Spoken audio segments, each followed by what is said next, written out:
Baik, selamat pagi teman-teman semuanya. Assalamualaikum warahmatullahi wabarakatuh. Semoga dalam keadaan sehat ya. Baik, hari ini saya akan membuat video tentang pendalaman materi mengenai pendekatan ABCD, Asset Based Community Development dalam rangka pelaksanaan KKN. Kemarin belum saya jelaskan secara mendalam. Hari ini saya coba terangkan detail-detailnya, terutama pada saat kegiatan persiapan ya. Nanti apa saja langkah-langkah dalam pendekatan ABCD, kemudian seperti apa teknisnya, kita coba kulik bersama. Nah, apa yang Anda pahami tentang ABCD sebagai sebuah pendekatan dalam pemberdayaan masyarakat? Di pertemuan awal kemarin kita sudah membahas ya, ada berbagai macam pendekatan. Ada project atau pemberdayaan berbasis project, kemudian pemberdayaan berbasis problem solving atau memecahkan masalah atau problem based, ya kan? Ada juga yang berbasis partisipasi, ada juga yang terbaru adalah berbasis asset based community development atau ABCD. Nah, harus kita pahami agar nantinya ketika kita melaksanakan program ataupun kegiatan, kita tahu posisi kita itu harus seperti apa di masyarakat. Kita sebagai mahasiswa, kalian sebagai mahasiswa dengan tuntutan kegiatan KKN yang sudah dilaksanakan oleh kampus dan juga kampus sudah membuat desain pendekatan ABCD, kita harus seperti apa, ya kan? Di awal-awal pasti banyak sekali masukan-masukan atau apa namanya informasi yang teman-teman peroleh atau mungkin bahkan terkait permintaan-permintaan program yang harus teman-teman lakukan dari berbagai pihak.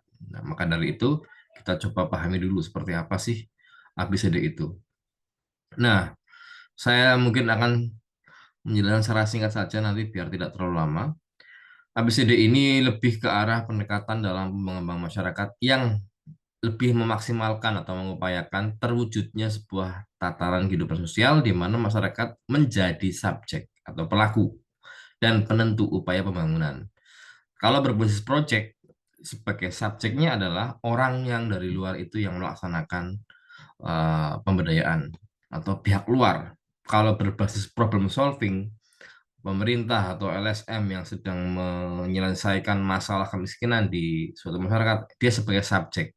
Tetapi kalau di ABCD ini, masyarakatlah sebagai subjeknya, dibalik atau sebagai pelaku. Kita sendiri di masyarakat hanya sebagai fasilitator atau sebagai kolaborator ya, yang nantinya bisa mendampingi mereka dalam mewujudkan berbagai program-program yang bermanfaat di masyarakat. Jadi poinnya di situ. Jadi kalau teman-teman ketika membuat program, kalian murni sebagai subjek, nah harus dievaluasi lagi. Bolehlah kalian nanti ketika membuat program atau melaksanakan program, ya kalian memang menjadi pelaku, tapi minimal ada orang atau ada dari masyarakat yang memang juga terlibat di situ. Misalnya kalau ketika melakukan workshop eh, untuk pengentasan stunting ya, janganlah kalian sebagai pelaku pemateri menginisiasi program, tapi libatkan para ibu-ibu kader atau posyandu ataupun bidan yang juga nanti bisa menjadi partner kegiatan kalian ataupun yang lainnya. Ketika teman-teman nanti membuat event, pameran ataupun kemarin ada yang mengusulkan ada expo, IO-nya nanti jangan kalian sebagai teman-teman kalian, tapi IO-nya kalau bisa dari teman-teman pemuda atau komunitas UMKM yang nantinya bisa menjadi pelaksananya. Nah, ini selain sebagai subjek, masyarakat juga bertolak atau berpedoman pada kekuatan aset dan potensi masyarakat untuk mendorong terwujudnya sebuah perubahan sosial. Jadi, kekuatannya ada pada aset dan masyarakat, potensi masyarakat. Nanti kita lihat apa saja sih jenis-jenis aset dan juga potensi. Nah, kalau berbasis masalah atau problem based solving, bertolak pada masalah, bertolak pada keterbatasan, bertolak pada hal-hal negatif yang memang harus diselesaikan. Nah, kalau di sini awal dari kegiatan pemberdayaan adalah dari aset dan juga dari potensi. Jadi kalau ada masalah seperti apa, ya, nah masalah itu kita lihat sebagai satu case ya dalam masyarakat. Tapi dalam pekan ini yang kita lihat bukan masalahnya, tapi asetnya atau potensinya. Kayak dari itu ya, bagi teman-teman yang sudah melihat potensi dan melihat aset untuk menjadi dasar dalam membuat sebuah program, nah itu yang sangat-sangat sesuai dengan apa yang diinginkan oleh LPPM. Misalnya kemarin ya ada Expo, oh di situ ada aset dan juga potensi UMKM yang ada di masyarakat. Nah, bagaimana cara memaksimalkannya? Membuat Expo. Nah, itu sudah masuk dalam sebuah uh, orientasi dalam ABCD. Kemudian tahap-tahap ABCD ada 5, discovery yang pertama atau penemuan, yang kedua ada dream, yang ketiga ada design, define, dan destiny. Ada juga yang mengusulkan ada 4. Pertama discovery, dream, design, dan destiny. Ya ini hampir sama lah ya, hanya berbeda secara teknis. Di sini mungkin define-nya tidak di define-nya tidak di define-nya tidak disertakan yang ada di 4D, tapi secara umum sama. Tahap pertama discovery, penemuan atau menemukanali masyarakat, menemukanali aset dan potensi yang ada di masyarakat seperti apa saja jenis-jenisnya, kita lihat dari segi kuantitas dan kualitasnya dan juga diferensiasinya atau jenis-jenisnya seperti apa. Atau teman-teman sebagai agen atau sebagai mahasiswa KKN sebelum melaksanakan program, teman-teman melakukan discovery dengan berbagai macam kegiatan inkulturasi atau adaptasi dengan masyarakat, menggali aset, melakukan wawancara, pemetaan aset ataupun pemetaan potensi desa, pemetaan institusi atau stakeholder, wawancara dengan berbagai pihak, observasi itu juga dalam rangka discovery. Nah, ketika sudah menemukan berbagai macam aset dan juga potensi, nanti ada beberapa teknik dalam discovery ya. Teman-teman kemudian mengajak masyarakat untuk bermimpi atau mewujudkan atau menggali mimpi-mimpi ke depan, menggali tujuan-tujuan ke depan seperti apa untuk memaksimalkan berbagai program dari aset dan potensi yang ada. Dream. Nah, dream ini sangat penting poinnya agar masyarakat itu benar-benar mau terlibat, mau untuk mewujudkan tujuan atau dreamnya itu. Kalau mereka memang sudah sepakat untuk menentukan tujuan awal dari sebuah program, ingin seperti ini, ingin agar UMKM ini lebih solid, lebih dikenal oleh masyarakat sekitar, lebih maju, lebih berkembang. Nah, kita adakan expo. Oke, baik. Tujuannya adalah expo, dreamnya adalah expo agar bla bla bla bla bla UMKM semakin maju, intinya seperti itu ya. Nah, dreamnya itu, kemudian setelah dream kalian membuat desain programnya seperti apa, perencanaannya, konsepnya, kemudian define itu berarti eh, pelaksanaannya, define-nya. Ya, seperti apa teknis pelaksanaannya, bagaimana nantinya capaian-capaian output dan outcome itu ada di Destiny. Outputnya apa? Terselenggaranya Expo yang dihadiri oleh ratusan UMKM di Desa Negara Daha. Kemudian output dari luar, banyaknya pengunjung yang datang, minimal sekian ribu target pengunjung yang kemudian di situ dimeriahkan dengan berbagai macam program. Kemudian output yang ketiga, terserapnya berbagai macam produk-produk UMKM atau eh, produk-produk UMKM juga mendapat banyak sorotan atau promosi ya. Outcome-nya dalam jangka panjangnya, UMKM di Desa Nagareda lebih banyak dikenal oleh masyarakat, masyarakat tahu berbagai macam produk dan tahu berbagai macam jenis UMKM yang ada di Nagareda sehingga bisa apa ya, meningkatkan angka penjualan, meningkatkan promosi, meningkatkan daya tarik dan daya saing dari berbagai macam produk, atau mungkin bahkan memperluas pangsa pasar dari produk UMKM di negara daha itu. Outcome-nya itu, atau destiny-nya itu. Jadi, discovery, dream, design, define itu adalah satu rangkaian dari pelaksanaan ABCD. Nanti kita lihat di discovery-nya yang paling paling ini ya paling menentukan, dan juga dream-nya. Ini tadi ada define.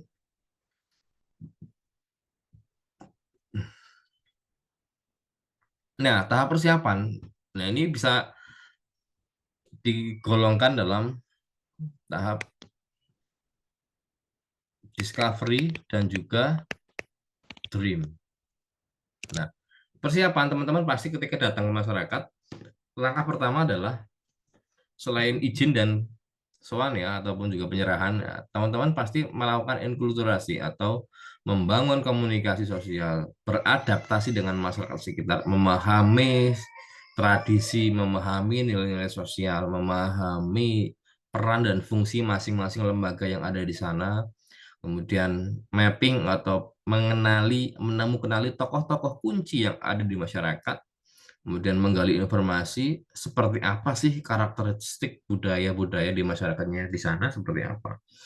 Nah, intinya kalian di tahap inkulturasi ini lebih mengarah ke selain menggali menggali aset dan menggali informasi, kalian juga ingin mencoba membangun komunikasi, membangun hubungan yang baik dengan masyarakat. Karena dari inkulturasi inilah juga bisa berpengaruh juga kepada pelaksanaan program dan juga kontrak sosial ya kalian dengan masyarakat. Kalau inkulturasi bagus, pasti nanti ketika teman-teman ingin mengusulkan program atau ingin mewujudkan berbagai macam tujuan, dukungan dari masyarakat pasti akan lebih penuh atau lebih bagus. Kalau inkulturasi di awal itu buruk atau mungkin kurang maksimal, respon tanggapan masyarakat mengenai program kalian juga kurang baik. Intinya seperti itu. Jadi selain ingin menggali informasi, juga bertujuan untuk menggali ya, atau memperkuat hubungan ya atau kontrak sosial di masyarakat. Kemudian juga membangun mindset bersama. Ketika sudah ada hubungan yang baik, sudah ada pendekatan secara emosional, pendekatan secara sosial, kita juga bisa membangun mindset, membangun mimpi, membangun tujuan bersama dari berbagai macam program yang nanti akan kita jalankan. Dan membangun trust building, membangun kepercayaan. Ini penting juga di dua poin terakhir ini. Kemudian setelah melakukan inkulturasi, menyamakan mindset atau perspektif, tujuan bersama, beradaptasi, menemukan tokoh dan sebagainya, kita membangun kesepakatan dan membangun kesepemahaman. Kesepakatan bahwa pihak-pihak yang terlibat, baik dari pemerintah desa, masyarakat, tokoh-tokoh, dan kalian sebagai mahasiswa KKN adalah satu kesatuan. Satu kelompok, satu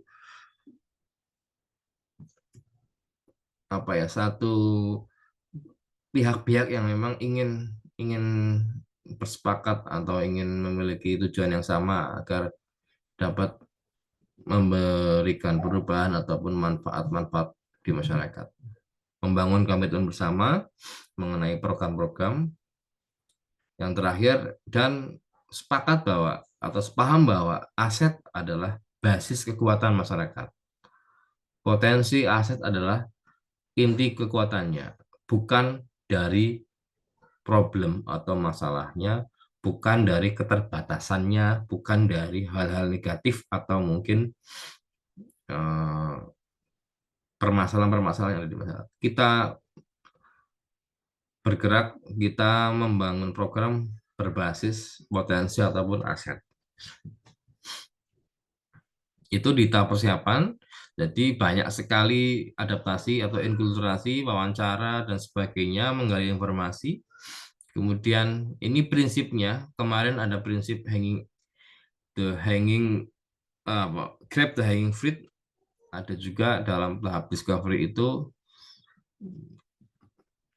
heliotropik ya, lebih banyak memperhatikan apa ya, aspek-aspek appreciate inquiry.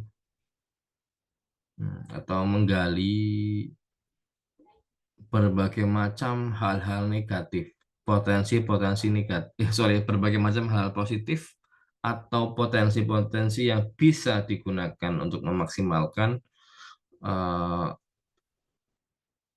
nilai lebih dari apa namanya, suatu wilayah atau masyarakat. Jadi berbasis hal-hal positif atau apresiasi. Kemudian em, discovery, tadi selain inkulturasi dan membangun kesepamahaman, kita juga harus menemukan aset atau potensi yang harus kita lihat sebagai basis dari gerakan pemberdayaan masyarakat. Ada berbagai macam aset, ada aset fisik. Aset fisik berarti dapat kita lihat misalnya seperti halnya dalam hal ini adalah aset-aset berkaitan dengan sarana ya, sarana prasarana. Fisik berarti bisa bangunan, sarana pras jalan, jembatan, eh, atau fasilitas umum lain yang sifatnya lebih fisik atau bangunan ya. Kantor desa, gedung pertemuan, itu juga aset. Ketika teman-teman nanti membuat sebuah kegiatan yang dengan skala besar, misalnya workshop, sosialisasi, nah asetnya apa? Ada ruang pertemuan yang besar, Pak, dengan berbagai macam peralatan-peralatan yang nantinya bisa digunakan, misalnya aset, ada ruang komunitas atau rumah komunitas misalnya, atau mungkin eh, aset jalan yang bagus, kemudian itu juga bisa dimaksimalkan sebagai sarana penunjang ya ketika teman-teman nanti untuk pengembangan UMKM, aksesnya lebih mudah atau pengembangan yang lain. Kemudian aset finansial dapat digunakan menggunakan metodologi Beckett. Ini saya juga kurang paham. Intinya aset finansial ini dari APBDes misalnya, anggaran pendapatan desa, atau mungkin ada di situ beberapa lembaga filantropi atau yayasan-yayasan yang memang sering memberikan program-program atau memperoleh sumbangan-sumbangan misalnya, atau aset finansial lain dari perbankan, atau mungkin dari beberapa pihak yang memang di situ secara finansial memiliki sumber daya yang cukup, dari para pengusaha, dari koperasi mungkin juga bisa misalnya itu, atau dari BUMDes juga bisa. Aset institusi juga ada misalnya dari berbagai stakeholder ya, pemerintah desa, koperasi, Karang Taruna, PKK, institusi kesehatan, institusi keagamaan dan sebagainya, itu juga banyak. Aset spiritual, ya kan? Kemudian itu juga dikatakan sebagai aset. Nah, jelas lah, masyarakat juga punya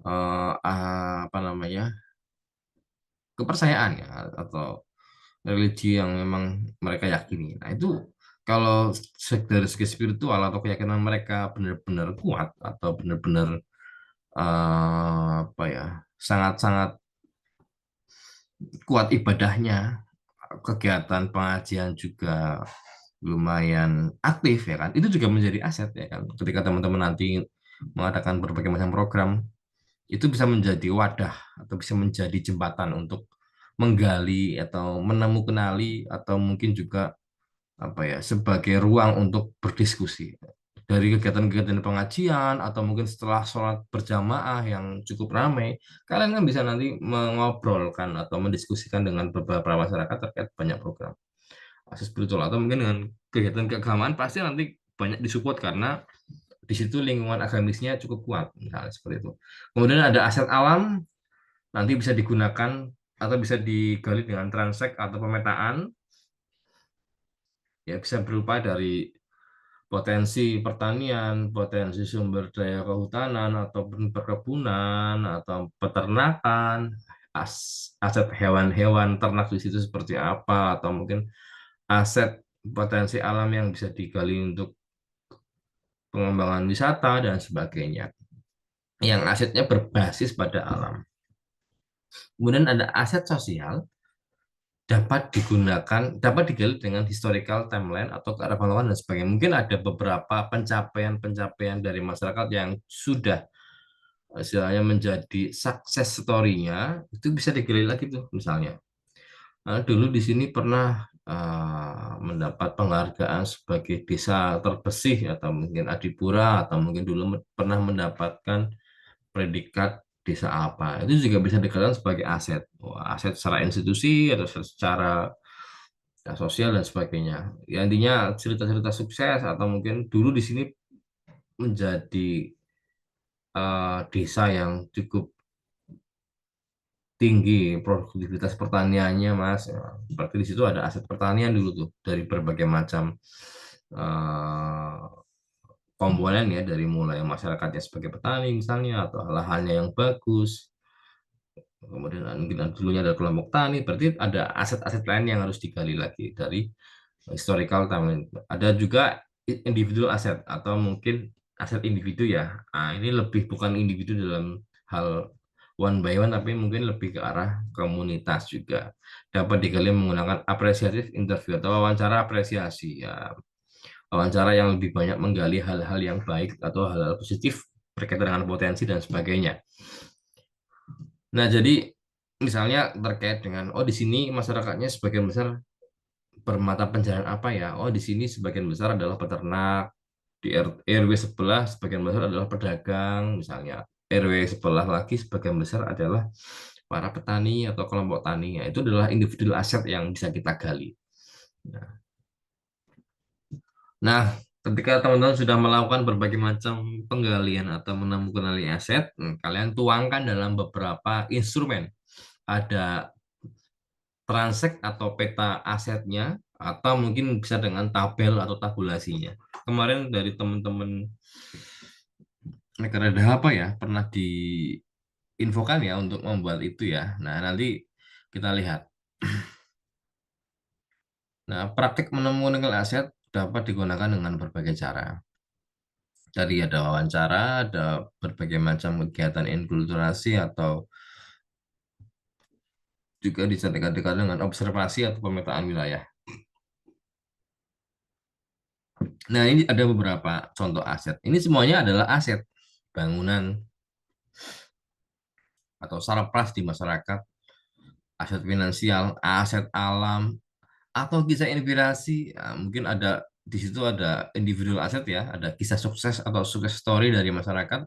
Itu juga bisa dikatakan sebagai aset. Misalnya, ya, ada pengusaha yang dulu sukses berbagai dari beberapa usaha, ya itu bisa dikatakan sebagai aset. Nanti bisa ditularkan ke masyarakat yang lain ya kan untuk kegiatan-kegiatan apa misalnya pemberdayaan UMKM, pendampingan UMKM.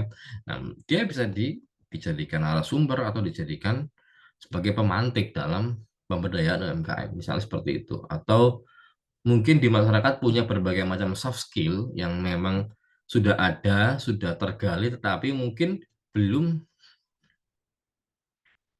belum diwujudkan atau belum dimaksimalkan, misalnya seperti itu. Atau mungkin ada aset stakeholder. Oh, di situ ada asosiasi, Pak. Asosiasi apa? Asosiasi Game Indonesia. Ya nggak apa-apa, ini asosiasi asosiasi gamers, tapi gamers sekarang kan sudah bisa disejajarkan dengan profesi-profesi lain yang memang bervalue ya. Oh, bisa jadi banyak anak-anak yang nge-game ada asosiasinya. Oh, ini perlu diwadahi nih dalam satu eh, organisasi yang memang bisa memaksimalkan potensi, ya. Jadikan atlet atau mungkin jadikan anak-anak ini mungkin istilahnya sebagai atlet, tapi mungkin pekerja nanti ya, yang nantinya bisa digaji dan sebagainya kan bisa dimaksimalkan. Nah, bagaimana itu caranya? Nah, teman-teman datang sebagai pendampingnya dengan memaksimalkan aset-aset ini. Nah, kemudian nah, ini aset bisa berupa cerita atau pengalaman sukses, bisa berupa aset fisik, bisa berupa kapasitas atau bakat atau keterampilan individu, bisa berupa asosiasi dan jaringan sosial yang memang ada di masyarakat. Hmm, Jadi misalnya kalau teman-teman di desanya masing-masing, wah Pak, saya punya kenal ini, Pak. Kita dulu pernah diberikan pembekalan ataupun pendampingan ini oleh ini. Nah, itu bisa dijadikan aset juga dari luar. Siapa saja yang pernah berkontribusi atau pernah eh, berkolaborasi dengan masyarakat atau pemerintah desa itu juga dapat dikatakan sebagai aset atau institusi lokal, komunitas atau kelompok atau sumber daya alamnya berbasis alam atau mungkin aset finansial dan juga aset sosial budaya. Ini juga teman-teman harus petakan semuanya agar nanti kalian bisa melihat lebih luas dan lebih mendalam. Kira-kira program yang sudah kita rencanakan sudah sesuai belumnya, ya kan? Sudah on the track belum ya dengan aset atau potensi yang sudah kita gali.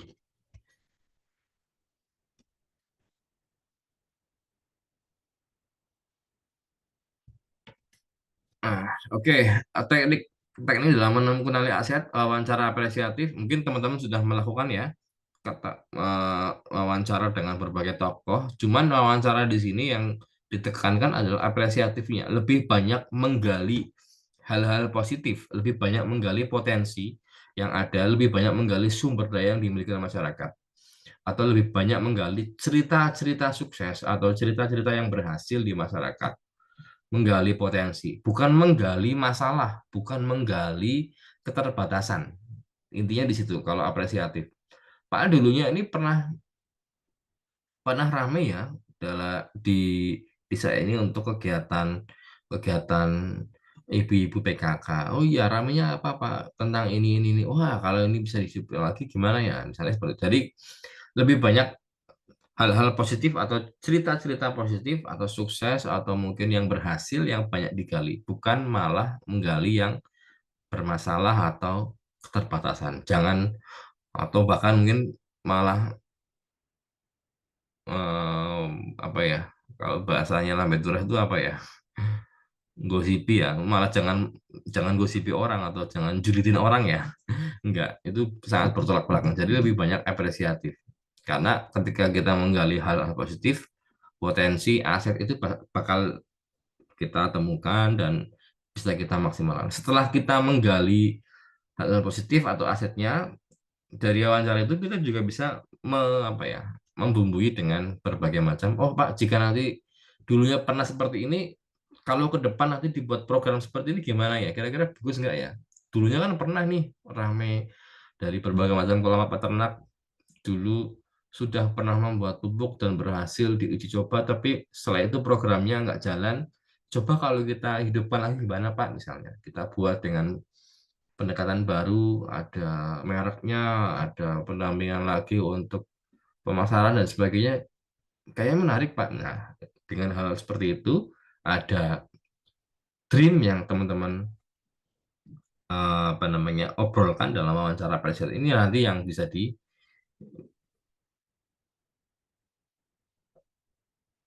diupayakan dalam mendefine tujuan-tujuan yang ada di kegiatan KKN. Nah, setelah wawancara bisa juga dengan transek atau pemetaan wilayah. Mungkin teman-teman dari wawancara dengan tokoh-tokoh masyarakat, wah sudah tahu nih peta desanya atau denah desanya dari RW 1 sampai sekian sudah ada di desanya, kemudian dari wawancara atau mungkin observasi, oh denah dari denah desa itu RW ini banyak aset individu yang berkaitan dengan pertanian atau petani. RW B apa asetnya. Nanti per RW itu nanti teman-teman bisa gali ke dalam berbagai macam aset. Aset alamnya, aset individu atau aset sosialnya apa. Nah, itu nanti bisa teman-teman petakan. Ya, membuat denah sederhana, membuat denah desa sederhana, nanti kemudian dibuat masing-masing keterangan asetnya. Ya, agar lebih mudah dibagi ke dalam berbagai macam dusun atau RT atau RW. Minimal RW lah ya, RW atau dusun. Nanti di dusun itu ada aset apa aja tuh. Aset alamnya apa, aset individu atau aset sosialnya apa, ataukah mungkin ada aset finansialnya. Nah, itu nanti teman-teman buat agar bisa melihat secara lebih luas dan secara lebih mendalam. Tidak hanya tidak hanya aset yang ada di sekitar base camp kalian gitu. Atau pemetaan asosiasi dan institusi ini juga pemetaan berbagai macam stakeholder, organisasi atau institusi yang ada di masyarakat, baik yang ada di dalam ataupun juga di luar. Pemetaan skill individu, mungkin di masyarakat itu ada berbagai macam tokoh-tokoh yang memiliki skill-skill tertentu ya. Wah, ini ada nih yang bekerja sebagai desain grafis atau desainer. Nah, ini juga dapat kita petakan menjadi satu aset penting. Ada nih beberapa dokter hewan, ada beberapa bidan dan juga dokter anak. Ini juga aset. Nanti teman-teman bisa maksimalkan mereka itu ke dalam beberapa program. Ada dokter hewan, dokter anak, dokter ada bidan. Nah, ini bisa dibuat program-program mengenai pengentasan stunting ya. Nah, dokter anak nanti berbicara mengenai parenting, kesehatan dan juga gizi. Terus kemudian dokter hewan nanti bisa berbicara mengenai peternakannya, memaksimalkan potensi ternak untuk menjadi untuk memenuhi gizi atau PMT. Nah, kemudian nanti dari bidannya bagaimana menjaga kesehatan ibu hamil atau mungkin ibu muda yang nantinya mau menikah seperti apa edukasinya, ya, itu juga penting. Nah, aset-aset inilah, skill-skill ini juga perlu kalian petakan. Siapa saja sih yang punya skill-skill khusus atau skill-skill yang ada di masyarakat yang perlu digali, ini juga harus ditemui atau harus dipetakan. Sedikit bakat ini yang tadi berkaitan dengan finansial. Oke, itu. Jadi wah, banyak sekali Pak caranya. Yo, oke. Tapi nanti teman-teman tuangkanlah masing-masing metode ini ke dalam berbagai macam kertas kerja. Atau mungkin misalnya ada 10 orang nih, 2 orang melakukan wawancara apresiatif. Oh, udah, oke Pak, udah. Mungkin yang belum adalah transact atau pemetaan wilayah. Oke, buat denahnya. Siapa? Mungkin 2-3 orang.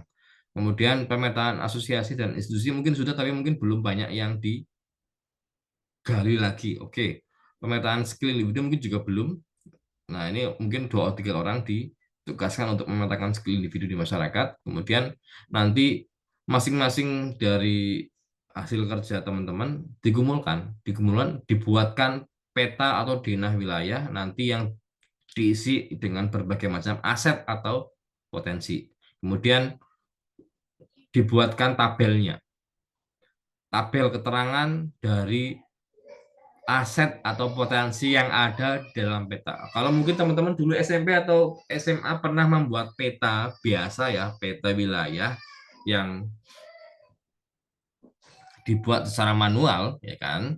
Nah, kan nanti ada legenda-legenda tuh misalnya. Misal peta desa Negara Daha dengan pembagian 2 dusun, 2 dusun dan 9 RW. Nah, di RW 1 sampai 9 potensinya pasti berbeda-beda. Nah, RW 1 misalnya ada potensi alam, potensi apa misalnya. Nah, itu nanti dibuat potensi alamnya kodenya apa, potensi sosialnya kodenya apa. Mungkin dengan kode angka atau kode huruf bisa juga. Nah, nanti kodenya itu diterangkan dalam tabel atau keterangan legendanya. Nah, legendanya itu adalah tabelnya agar lebih mudah untuk dibaca. Nah, ini misalnya ya, ini pemetaan infrastruktur atau pemetaan fisiknya dengan gambar simpel seperti ini aja nggak apa-apa. Nggak harus ada wilayah alam-alam seperti ini, nggak harus. Teman-teman bisa ganti ini dengan simbol atau huruf atau angka yang saya sampaikan tadi dengan legenda-legenda khusus ya. Nah, ini from tabel yang mungkin bisa teman-teman gunakan di dusun A, B, C, D dengan berbagai macam jenis aset. Mungkin di dusun A ada pembuat tikar, ada petani rotan, ada peternak kambing, ada dokter hewan, ada mungkin desainer, ada potensi finansial, ada potensi alamnya apa. Tulis saja di sini. Syukur-syukur kalau bisa lebih detail, berikan keterangan jumlah atau kuantitasnya atau siapa saja. Ini akan lebih bagus. Di zona B ada peternak lele, ada pembuat kerupuk, di zona C ada apa, dan sebagainya. Ini nanti teman-teman lihat. Nah, di sini tidak hanya petani atau kelompok pekerja ya yang dijadikan sebagai aset, bisa tadi aset fisiknya, aset alamnya, aset keterampilannya, aset finansialnya, aset sosial juga bisa dituliskan di sini. Nah, atau mungkin dengan tabel yang berbeda juga boleh. Mau disamakan seperti itu juga boleh. Ini kalau dengan tabel yang berbeda, pemetaan aset individu, ada psikolog, ada pendidik, mungkin ada dokter, ada tenaga kesehatan, ada wira swasta misalnya, ada macam-macam ya yang berkaitan dengan aset-aset individu atau keterampilan. Ya, dream. Setelah itu barulah dream, membuat tujuan, membuat mimpi, membuat harapan-harapan yang ingin dibuat, yang ingin dibangun, membuat visi dan sebagainya. Nah, ini dari inkulturasi ketika kalian sudah punya berbagai macam aset yang sudah kalian gali, kemudian kalian buat usulan program. Programnya apa, tujuannya apa, goalsnya apa. Saya pengen punya program ini Pak, Expo UMKM. Tujuannya untuk meramaikan, untuk memperkenalkan produk UMKM di negara dahat untuk masyarakat sekitar. Tujuan yang kedua adalah untuk meningkatkan roda perekonomian di masyarakat negara dahat. Goals terakhir adalah untuk memperluas pasar atau memperluas pangsa pasar dan promosi produk UMKM di negara dahat. Misal seperti itu. Membangun mimpi. Nah, seperti yang kemarin saya sampaikan, ketika membangun mimpi atau membuat tujuan dari program yang teman-teman usulkan, prinsipnya adalah grab the low hanging fruit. Jangan malah grab the highest hanging fruit. Ya, intinya apa? Ambillah pohon yang paling dekat dengan kita atau dahan buah yang memang paling dekat dengan kita, paling rendah. Artinya apa? Kita ambil tujuan itu yang memang secara realistis itu bisa kita laksanakan program-programnya. Tujuannya jelas, mudah digunakan, nggak mudah juga ya. Misalnya lebih apa ya, realistis untuk diupayakan atau diwujudkan. Jangan malah kita membuat program atau membuat tujuan, membuat mimpi yang seolah-olah sangat tinggi, sangat-sangat sulit untuk diwujudkan. Nah, dalam prinsip pemberdayaan berbasis aset inilah, makanya yang paling gampang digali atau dimaksimalkan adalah yang paling dekat dengan kita apa? Aset tadi atau potensi-potensi yang ada di dalam masyarakat. Janganlah malah kita ingin kalau kita berbasis masalah atau problem solving berlawanan dengan prinsip grab the low hanging fruit. Malahan kalau kita seolah-olah ingin mengentaskan suatu masalah, program yang kita upayakan malah sangat sulit untuk dilakukan. Ya, tadi mungkin kita malah seolah-olah menjadi superhero ya. Nggak bisa kita menjadi superhero di masyarakat. Dengan waktu 40 hari, 10 orang, keterbatasan sumber daya kalian juga ya kan, nggak bakal maksimal untuk menyelesaikan permasalahan yang ada di sana. Makanya grab the low hanging fruit. Ambil dahan buah yang paling rendah, artinya berarti kita wujudkan program-program atau wujudkan mimpi yang memang bisa kita upayakan dengan masyarakat, bisa kita lakukan.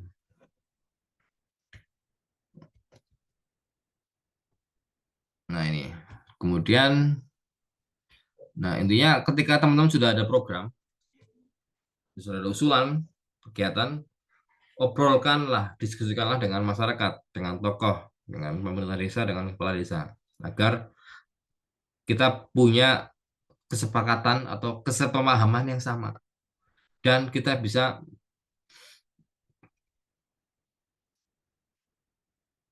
mengikut sertakan mereka sebagai pelaku atau sebagai pihak yang memang menjadi subjek dari program kita atau program program kalian dengan masyarakat. Intinya program ini bukanlah program kalian juga, tapi program bersama-sama dengan masyarakat dan juga pemerintah desa.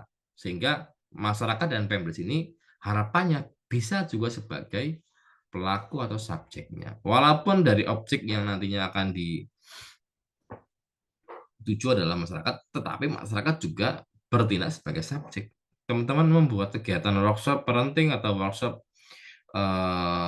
pengentasan stunting, ya kalian bukan hanya sebagai event organizer-nya, bukan hanya sebagai pematerinya, tapi masyarakat juga ikut terlibat dalam kepanitiaan, dalam dalam apa ya, menyelenggarakan program, membantu kalian, atau bahkan mereka sebagai leading sektornya malah. Nah, nantinya, nah ini saya punya punya beberapa dosen teman-teman yang nantinya bisa dijadikan pemateri untuk literasi digital orang tua untuk parenting. Ada juga yang terkait minat baca, ada juga yang terkait literasi media. Nah, ada juga terkait persampahan. Nah, dosen-dosen ini mau untuk menjadi pemateri. Nah, tinggal kalian tawarkan kepada masyarakat, Pak, Bu, ini ada dosen kami yang ingin menjadi pemateri terkait tema minat baca, tema literasi media atau digital, dan juga persampahan. Ayo kita buat program bareng, Bu. Nah, ayo kita buat program bareng ya. Ibu nanti kita sebagai panitia dan juga Ibu juga sebagai panitia. Nanti kita siapin kegiatannya bareng-bareng untuk workshopnya ya, Bu. Nanti ya. Nah, dengan ibu-ibu kader atau PKK kalian bisa berkolaborasi tuh. Nah, misalnya untuk snack, nah, mungkin snack bisa kita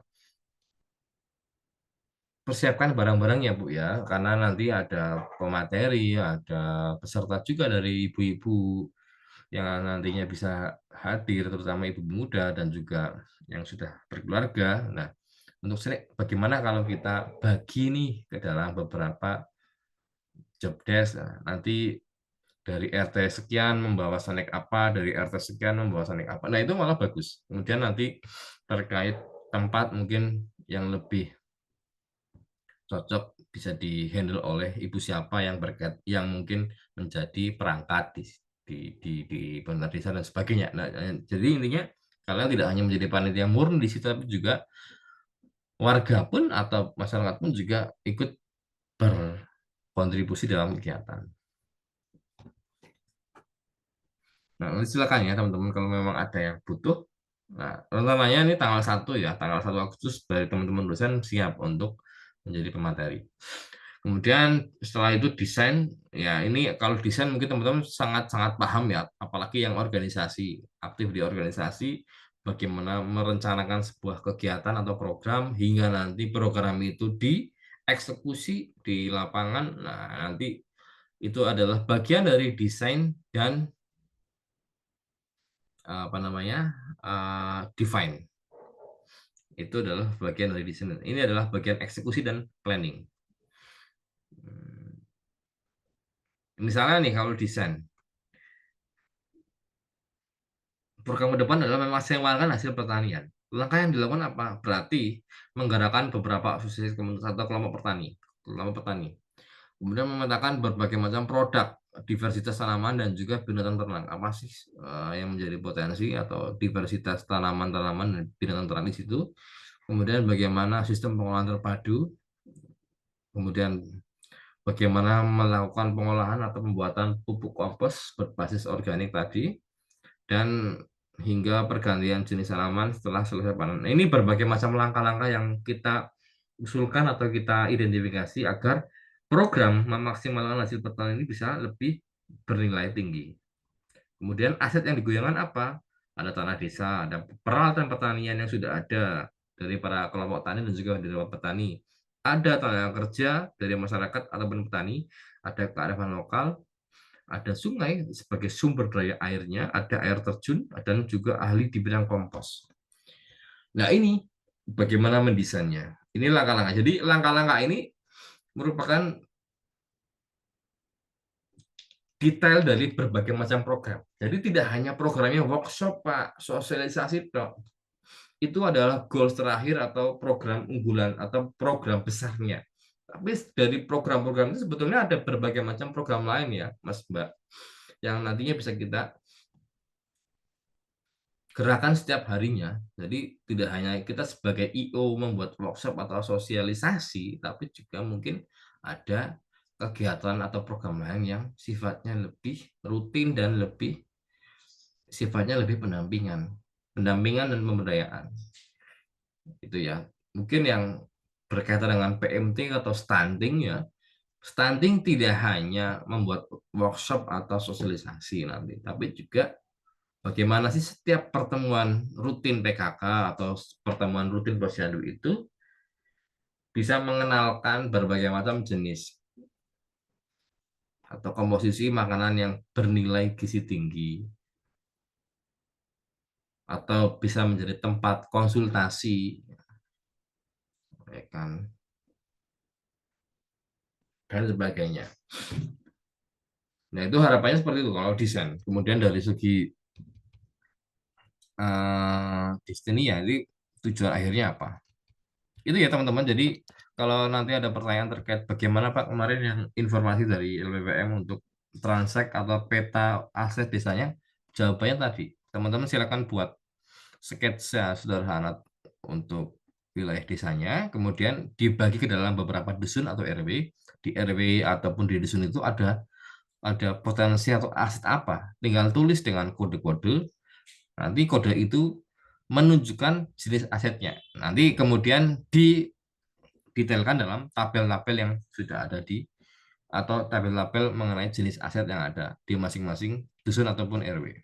Itu ya, nanti saya share PowerPoint-nya biar menjadi pedoman teman-teman atau bisa menjadi uh, referensi informasi tambahan untuk kegiatan AKM. Oke, mungkin hanya itu yang bisa saya sampaikan. Tetap menjaga semangat ya, semangat kekompakan dan juga kesehatan jangan lupa tetap diperhatikan dan juga uh, tetap menjaga marwah ataupun sikap-sikap sebagai mahasiswa yang menjadi pelopor atau agen ya dan menjadi tokoh atau menjadi teladan di masyarakat. Mungkin itu teman-teman, nanti kalau ada pertanyaan ataupun ada yang didiskusikan silakan langsung kita obrolan di grup WA ya. Oke, terima kasih banyak. Assalamualaikum warahmatullahi wabarakatuh.